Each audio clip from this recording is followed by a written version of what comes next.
एक ऐसी तबाही जो सिर्फ 3 सेकंड में पूरी दुनिया को जलाकर राख कर सकती है। एक ऐसी तबाही जिसका लॉस कभी रिपेयर नहीं हो सकता। ऐसी तबाही जिसकी वजह से पूरी दुनिया को सफ़र करना पड़े। यूरेनियम और इस तरह की चीज़ें जो कि इंसान को कभी वापस अपनी नॉर्मल लाइफ में नहीं जाने दे सकेंगी। रेडिएशन जो कि बीमारियां रोज़ के रोज़ नई से नई बनाती जाएंगी पूरी दुनिया में। जी, बात हो रही है एक ऐसे धमाके की जो सिर्फ न्यूक्लियर ही कर सकता है। एक ऐसी तबाही जो सिर्फ न्यूक्लियर कर सकता है। आजकल ऐसी सिचुएशन बन चुकी है कि दो ऐसे पावरफुल मुल्क एक दूसरे के आमने सामने आकर खड़े हो चुके हैं। न्यूक्लियस रेडी हैं, हाथ में असला और दिल में शदीद नफरत एक दूसरे के लिए। ये दोनों मुल्क इतनी ताकत रखते हैं कि अगर लड़ने पर आए तो आसपास के सारे मुल्कों को तबाह करके रख सकते हैं। बात हो रही है यहाँ पर पाकिस्तान और हिंदुस्तान, दो ऐसे न्यूक्लियर कंट्रीज जिनके पास बेतहाशा वॉरहेड्स अवेलेबल हैं और एक दूसरे के लिए शदीद नफरत। असल बात यह नहीं कि जंग कितनी खतरनाक होगी। असल बात यह है ये एक ऐसी जंग है जिसको जीत कर भी सब हार जाते हैं। एक वक्त वो होता था जब जंग के बाद लोग जमीन फतह किया करते थे, उस जगह को फतह किया करते, कॉन्कर किया करते थे। बट अब वक्त बदल चुका है। अब सिर्फ एक दूसरे के लिए नफरत होती है और तब तक हमला किया जाता है जब तक उस जगह का दुनिया से नामो निशान ना मिट जाए। पीछे बस एक बंजर जमीन रह जाए जिसका कोई वैल्यू ना हो। ये ऐसी डिस्ट्रक्शन कॉज करे कि सब खत्म हो जाए। यहां पर बात हो रही है न्यूक्लियर की, जो कि इतनी जो कि इतना कैपेबल है कि पूरी दुनिया को अकेले खत्म करने के लिए इनफ है। जब दो मुल्कों के बीच में एक लड़ाई चलती है तो उसका नुकसान पूरी दुनिया को भुगतना पड़ता है, यूरेनियम रेडिएशन की शक्ल में। रोज बरोज ऐसी नई नई बीमारी का पैदा होना जो कि पूरी दुनिया में फैल जाती है। इतना खतरनाक हो जाता है एक न्यूक्लियर बॉम्ब ब्लास्ट, एक न्यूक्लियर ब्लास्ट, कि पूरी दुनिया को अपनी लपेट में ले लेता है। जिस जगह पे न्यूक्लियर ब्लास्ट हो जाए उधर लाइफ तो दूर की बात, एक पत्ता तक कभी नहीं उग सकता। तो लाइफ तो शुरू होना बहुत मुश्किल बात है। पीछे बस एक बंजर जमीन रह जाती है। इस सब की शुरुआत होती है 1974 में, जब इंडिया ने फर्स्ट टाइम अपना न्यूक्लियर टेस्ट किया, जो कि सक्सेसफुल गया। जब पाकिस्तान ने इस चीज को देखा तो पाकिस्तान ने इस चीज को मान लिया कि अब उनका डिफेंस सिस्टम बहुत वीक हो चुका है। अब न्यूक्लियर के आगे टिक पाना बहुत मुश्किल है। उस टाइम पर पाकिस्तानियों ने एक चीज ठान ली कि अब कुछ भी करेंगे मगर अपने मुल्क को न्यूक्लियर कंट्री एक बनाकर पूरी दुनिया को दिखाएंगे। आफ्टर मैनी डिकेड्स मेहनत चलती रही, बट इन 1998 वो दिन आया जिस दिन का हर पाकिस्तानी को इंतजार था। उस दिन पाकिस्तान ने 1998 के अंदर चागी के पहाड़ों पर अपना पहला न्यूक्लियर टेस्ट किया और वो टेस्ट कामयाब गया। उस पहाड़ के ऊपर आज तक एक पत्ता तक नहीं उग सका, लाइफ तो बहुत दूर की बात है। और आज तक वो पहाड़ सिर्फ एक रेत का ढेर और अंदर से खोखले होकर रह गए हैं। और आज तक वहां पर रेडिएशंस पाई जाती हैं टिल द डेट ऑफ 2025। इतने साल हो गए हैं, 27 साल उस न्यूक्लियर टेस्ट को हुए हुए, स्टिल इतनी मैस डिस्ट्रक्शन फैली, आज वो पहाड़ अंदर से खोखले हैं। पाकिस्तान और इंडिया दोनों ऐसे एक मुल्क हैं जिनकी राइवलरी आज की नहीं हमेशा से चलती आ रही है। और ये ऐसी राइवलरी है जिसके पीछे अब तक 3 से 4 वॉर्स हो चुकी हैं और अंदर सर्जिकल स्ट्राइक्स और इस तरह की चीजें भी चलती रही हैं। बट आज तक एक टेक्नोलॉजी कभी नहीं यूज की गई जो कि है न्यूक्लियर। बट अब राइजिंग कॉन्फ्लिक्ट की वजह से न्यूक्लियर पे बात आ पहुंची है। पाकिस्तान की तरफ से धमकी गई कि अगर आपने हमारा पानी बंद किया तो हमारे 130 प्लस न्यूक्लियस आपकी तरफ टारगेटेड है। एक गलती और सब खत्म। बट इन रिजल्ट ये सब कुछ पाकिस्तान को और बाकी मुल्कों को, इंडिया को, सबको सफर इकट्ठे करना पड़ेगा अगर इंडिया ने कोई न्यूक्लियर अटैक किया या पाकिस्तान ने कोई न्यूक्लियर अटैक किया। क्योंकि न्यूक्लियर एक कोई ऐसी छोटी चीज नहीं जो कि थोड़ा बहुत डिस्ट्रक्शन करेगी और सब खत्म हो जाएगा और बस जंग रुक जाएगी, एक मुल्क सरेंडर कर देगा और बस सब खत्म। ये एक ऐसी टेक्नोलॉजी है, अगर एक दफा चल गया तो इसको रोकना बिल्कुल नामुमकिन है और ऐसी डिस्ट्रक्शन पैदा करेगा कि वहां पर कभी लाइफ भी नहीं शुरू हो सकेगी। दोनों मुल्कों के पास एक बहुत अच्छी अमाउंट के अंदर न्यूक्लियर वॉरहेड्स इस टाइम पे अवेलेबल है। पाकिस्तान के पास जिधर जहां 175 टू 190 न्यूक्लियर वॉरहेड्स पाए जाते हैं, on the other and India के पास भी 165 टू 178 तक न्यूक्लियर वॉरहेड्स इस टाइम पे पाए जाते हैं। It's not about the number, but इसके अंदर जो मेन डैमेज छुपा है वो मैटर करता है। दोनों मुल्कों के पास शदीद पावरफुल और एडवांस किस्म के न्यूक्लियर टाइम पे अवेलेबल है। पाकिस्तान के पास जहां शाहीन और गौरी जैसे पावरफुल मिसाइल हैं जो कि at the same time multiple nucleus carry करते हैं, जिसके थ्रू एक ऐसी मैस डिस्ट्रक्शन क्रिएट हो सकती है जिसको रोकना बिल्कुल मुश्किल हो जाता है, नामुमकिन हो जाता है। इसको स्पॉट कर पाना बहुत नामुमकिन हो जाता है। इंडिया के पास भी अग्नि और पृथ्वी जैसे एडवांस मिसाइल हैं जिनकी रेंज पाकिस्तान से भी बहुत आगे तक जाती है। अगर आप लोग सोच रहे हो कि इसके डिफेंस सिस्टम के अंदर भी कुछ होगा कि न्यूक्लियस को किस तरह रोका जा सकता है, तो यस, इसके अंदर भी ऐसी चीजें एग्जिस्ट करती हैं हर मुल्क के पास कि न्यूक्लियस को किस तरह हवा में ही रोकना है। इस तरह की चीज टेक्नोलॉजी एग्जिस्ट करती है। इंडिया ने अपने ब्लास्टिक मिसाइल डिफेंस सिस्टम यानी कि बीएमडी सिस्टम को डेवलप किया है, जो थियोरेटिकली पाकिस्तान के मिसाइल्स को हवा में ही गिरा सकता है। पाकिस्तान ने भी इसका जवाब MIRV टेक्नोलॉजी से दिया है।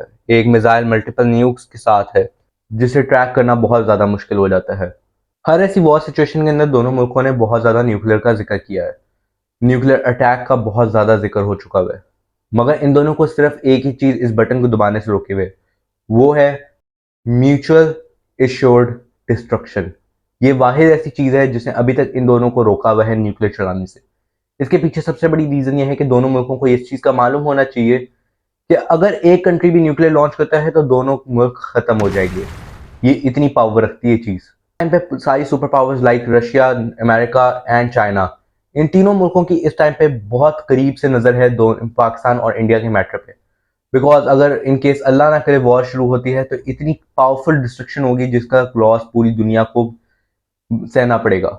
ये इसकी वजह से पूरी दुनिया के ऊपर बहुत बुरा इम्पैक्ट फैलेगा। यूरेनियम की चादर पूरी दुनिया को, जिसकी वजह से पूरी दुनिया के अंदर कैंसर और इस तरह की नई बीमारियां बहुत ज़्यादा पैदा होंगी, जिससे बच पाना बहुत मुश्किल होगा। हवा का आलूदा हो जाना, रेडिएशन का पूरी दुनिया में बुरी तरह फैल जाना बहुत ज़्यादा आम हो जाएगा, जिसकी वजह से लोगों की डेथ्स बहुत ज़्यादा होंगी। जिस जगह पर न्यूक्लियर चलता है उस जगह पर नॉर्मल बर्थ्स नहीं हो पाती, डिफॉर्मेलिटीज बहुत ज़्यादा होती हैं। वहाँ पर लाइफ तक शुरू करना बहुत मुश्किल हो जाता है। वहाँ पर हवा के साथ इंटरेक्ट करना मीन्स कि आप अपनी मौत को खुद दावत दे रहे हो। उस फिजा में सांस लेना जिधर न्यूक्लियर चला है, उस फिजा में सांस लेना तक आपको मौत के करीब ले जाता है। इतनी पावर है न्यूक्लियर में। जब एक न्यूक्लियर चलता है तो वो एक पूरा पूरा शहर उड़ाने की कैपेबिलिटी रखता है। न्यूक्लियर एक ऐसी चीज है जिसकी वजह से एक आम इंसान, एक शहरी को, एक सिविलियन को बहुत ज्यादा सफर करना पड़ता है। उनकी लाइफ बिल्कुल खत्म हो जाती है। न्यूक्लियर चलाना हर कंट्री के लिए एक लास्ट ऑप्शन रहती है। जो सिचुएशन आउट ऑफ कंट्रोल हो रही होती है वहां पर हर मुल्क न्यूक्लियर को प्रेफरेंस देता है। न्यूक्लियर यूज करके एक ही बारी में सब खत्म। एट देन जो लैंड आपके पास ऑक्यूपाई होती है वो सिर्फ एक बंजर जमीन होती है। इस टाइम पे दोनों मुल्कों ने अपने डिफेंस के लिए ऐसे बंकर्स तैयार किए हैं और पहाड़ों के बीच में अपने बंकर्स तैयार कर लिए हैं जिसके थ्रू वो लोग वॉर की सिचुएशन में, न्यूक्लियर वॉर की सिचुएशन में बच सकते हैं। इंडिया ने भी अपने न्यूक्लियर सबमरीन्स को समुद्र में तैनात कर दिया हुआ है जिनकी लोकेशन का किसी को अभी तक मालूम नहीं है। ये एक ऐसा वेपन है, न्यूक्लियर एक ऐसा वेपन है जो कि जब चलता है तो कम से कम कई लाख से करोड़ों लोगों की मौत लेके चलता है। जब एक वॉर शुरू होती है तो एक मुल्क कई साल पीछे चला जाता है। हर एक मिसाइल, हर एक न्यूक्लियर, हर एक वेपन के ज़ाया होने पर अच्छा खासा नुकसान सहना पड़ता है एक मुल्क को। अगर आप लोग सोच रहे हो कि न्यूक्लियर की वॉर की सिचुएशन में लोग अपना तहफ़्फ़ुज़ कैसे कर सकते हैं, तो इसके अंदर भी बहुत सी चीज़ें शुमार होती हैं जिसके थ्रू इंसान अपने आप को बचा सकता है। अगर हम लोग न्यूक्लियर की बात करते चले तो एक धमाका होता है हवा में। जब एक न्यूक्लियर लॉन्च होता है, वो टारगेट को हिट करने से पहले हवा में ही उसका एक नंबर 1 जो ब्लास्ट होता है वो वहां पर होता है, जिसके अंदर पिन आपस में टकराती है न्यूक्लियर के अंदर, जिसके थ्रू यूरेनियम और बहुत से पावरफुल केमिकल्स आपस में मिक्स होते हैं, जिसकी वजह से एक ऐसी चीज पैदा होती है कि पूरा धमाका एक ऐसा ब्लास्ट करे कि पूरा शहर खत्म हो जाए। फिर सेकंड धमाका होता है जब न्यूक्लियर अपने टारगेट को हिट करता है। उसके अंदर एक बड़ी सी मशरूम लाइक स्ट्रक्चर तैयार होता है और रेडिएशंस फैलती हैं साथ ही। एक ऐसी चीज जो हवा से तेज होती है और अपने आसपास की हर चीज को निस्तो नाबूद करके रख देती है। इतनी वो ताकतवर होती है। ऐसे में हम लोग अपने डिफेंस के लिए बहुत सी चीज़ें कर सकते हैं। नंबर वन, हम लोग को स्पेशली अगर लेट से जो लोग टारगेटेड एरिया के 2 से 3 किलोमीटर्स में रहते हैं, उनके लिए बेहतर है कि वो कलमा पढ़ लें, क्योंकि अब वहां से बच पाना बहुत मुश्किल है। वेयर एज जो लोग वहां से थोड़ा दूर रहते हैं, 4 से 5 किलोमीटर, 5 से 6 किलोमीटर के रेडियस के अंदर, उनको चाहिए कि वो ऐसी सिचुएशन में अपने घर से बाहर भी ना निकलें और बंकर्स के अंदर रहें। कम से कम 10 फुट नीचे जमीन के 10 फुट नीचे जमीन के रहें एक बंकर के अंदर। और गलती से भी किसी भी ब्लास्ट के बाद अब बाहर देखने की भी कोशिश ना करें, क्योंकि जिस टाइम पे न्यूक्लियर ब्लास्ट करता है तो ऐसी रेडिएशंस भी साथ छोड़ता है जो कि सांस के थ्रू अंदर जाती हैं, जिसके थ्रू स्किन में इचिंग, स्किन कैंसर होना और उसके अलावा लंग्स का फेलियर होना और बॉडी का आहिस्ता आहिस्ता डेड होना शुरू हो जाती है। ये चीज़ें सब एक न्यूक्लियर कॉज करता है।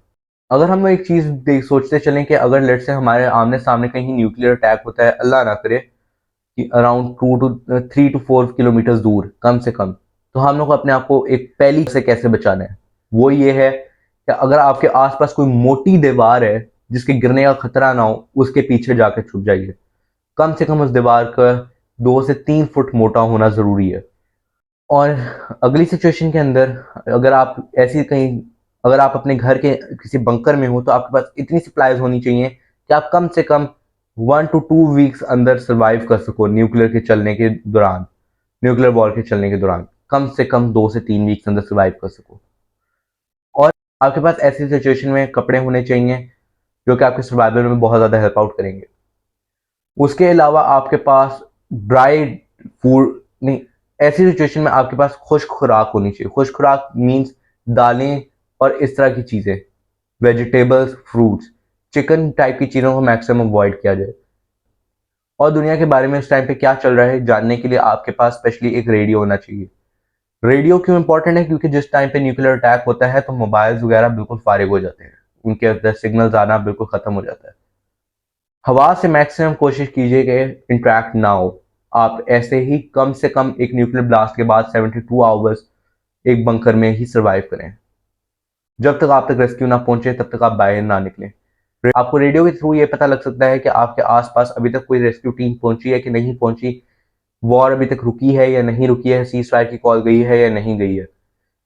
रेडियो का ऐसे सिचुएशन में होना बहुत ज़्यादा ज़रूरी हो जाता है।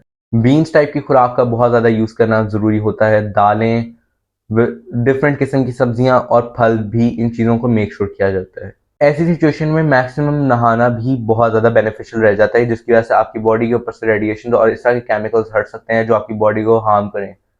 उसके अलावा उसके अलावा आपके पास कपड़े भी होना लाजमी है जिसके थ्रू आप कम से कम 2 to 3 वीक्स सर्वाइव कर सकें। और ऐसी सिचुएशन में कम से कम आपने ये ट्राई करनी है कि आप खाना कंज्यूम करो, और उसके अलावा मैक्सिमम आपने ट्राई करनी है कि आप पूरा पूरा दिन सोकर गुजारो, जिसकी वजह से आपको टाइम का ज़्यादा आइडिया ना हो। अगर आप लोग सोच रहे हो कि आपके पास फर्स्ट एड के अंदर क्या होना चाहिए, तो फर्स्ट एड भी बहुत एक ज़रूरी चीज़ है। फर्स्ट एड के अंदर आपके पास पोटेशियम आयोडाइड की गोलियां होना ज़रूरी होता है, जो कि आपको रेडिएशन के टाइम के ऊपर बहुत ज़्यादा हेल्प आउट कर सकती है। कैल्शियम, जो कि आपको उस टाइम पे आपकी बोन्स और आपकी बॉडी को काफ़ी हद तक हेल्दी रख सकती हैं। ये चीज़ें होना स्पेशली बहुत ज़्यादा ज़रूरी है। इसके अलावा in case of any kind of injury आपके पास गॉजेज और मेडिकल सप्लाई होना बहुत ज़्यादा ज़रूरी है, जिसके अंदर आपके पास मेडिकल गॉजेज आ जाते हैं, उसके अलावा सैनिटाइजर्स आ जाते हैं, ऐसी चीज़ें आ जाती हैं जो कि एंटीसेप्टिक हो, जिनके थ्रू आप अपने ज़ख्म को साफ रख सको और क्योर कर सको।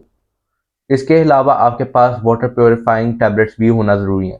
वाटर प्योरीफाइंग टैबलेट्स के अलावा आपके पास पेन रिलीविंग मेडिसिन भी होना बहुत ज़्यादा ज़रूरी है, जिसके थ्रू आप पेन को कम कर सको इन सिचुएशन ऑफ एनी पैनिक। आपके पास एंटी एंजाइटी भी दवाइयाँ होनी ज़रूरी हैं।